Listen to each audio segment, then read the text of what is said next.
নজর রাখবো পরবর্তী সংবাদে। মধু চাষের উপর একদিনের প্রশিক্ষণ শিবিরের আয়োজন করা হয়েছে। রাজনগর কৃষি দপ্তরের তত্ত্বাবধায়কের কার্যালয়ে মধু চাষের উপর এই বিশেষ প্রশিক্ষণ কর্মশালা এবং সে সঙ্গে মধু সংগ্রহের বাক্স বিতরণ, পাশাপাশি কৃষকদের মধ্যে কীটনাশক ঔষধ বিতরণ। রাজ্য সরকার চাইছে কৃষকদের আয় দ্বিগুণ করতে। রাজ্য সরকারের উদ্দেশ্যকে সাফল্যমণ্ডিত করতে কাজ করে যাচ্ছে রাজনগর কৃষি মহকুমার তত্ত্বাবধায়ক দীপক দাস। তত্ত্বাবধায়ক দীপক দাস প্রতিনিয়ত অক্লান্ত পরিশ্রম করে রাজ্য সরকারের দেওয়া বিভিন্ন সুযোগ সুবিধাগুলি কৃষকদের কাছে পৌঁছে দিচ্ছে। রাজ্য সরকারের প্রকল্পের মধ্যে মধু চাষীদের মধু চাষের বিভিন্ন সামগ্রী আজ বিতরণ করা হয়েছে।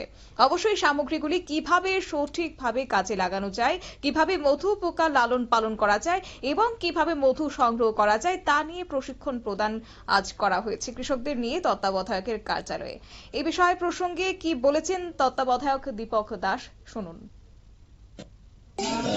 আমি দীপক চন্দ্র দাস।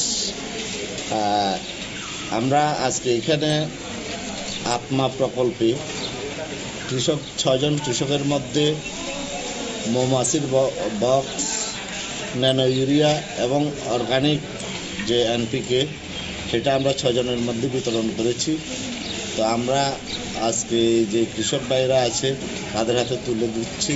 তারা এটা পেয়ে খুবই খুশি এবং আমি মনে করি কৃষক ভাইরা এই যে মৌমাছির বক্স এবং ন্যানো ইউরিয়া যাই পাবেন সেগুলা নিয়ে মাঠে ন্যানো ইউরিয়া প্রয়োগ করবেন এবং মৌমাছির বক্স থেকে মধু সংগ্রহ করে নিজে স্বাবলম্বী হবেন এবং আমাদের রাজ্যের উন্নতি সাধন করবেন।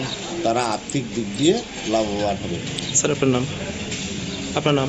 আমার নাম দীপক চন্দ্র দাস। কোন দায়িত্বে রয়েছেন? আমি এস এ রাজনগর। আপনারা শুনলেন। অবশ্য আজ এই বিষয়ে প্রশিক্ষণ শেষে 10 জন বেনিফিশিয়ারির হাতে মধু পোকা চাষের সামগ্রী তুলে দেওয়া হয়েছে। এছাড়া কৃষকদের মধ্যে ন্যানো ইউরিয়া লিকুইড বিতরণ করা হয় এবং কৃষি দপ্তরের উদ্যোগে আয়োজিত এই অনুষ্ঠান সম্পর্কে সংবাদ মাধ্যমের সামনে এই কথাই তুলে ধরলেন তত্ত্বাবধায়ক দীপক দাস এবং একই সঙ্গে বললেন আগামী দিনে কিভাবে মধু চাষে বিশেষ করে কৃষকরা উপকৃত হবেন সেই বিষয় নিয়েও আজ সংবাদ মাধ্যমের সামনে তুলে ধরেছেন তত্ত্বাবধায়ক। নিয়ে নিচ্ছি ছোট্ট একটি বিজ্ঞাপন বিরতির, সঙ্গে থাকুন।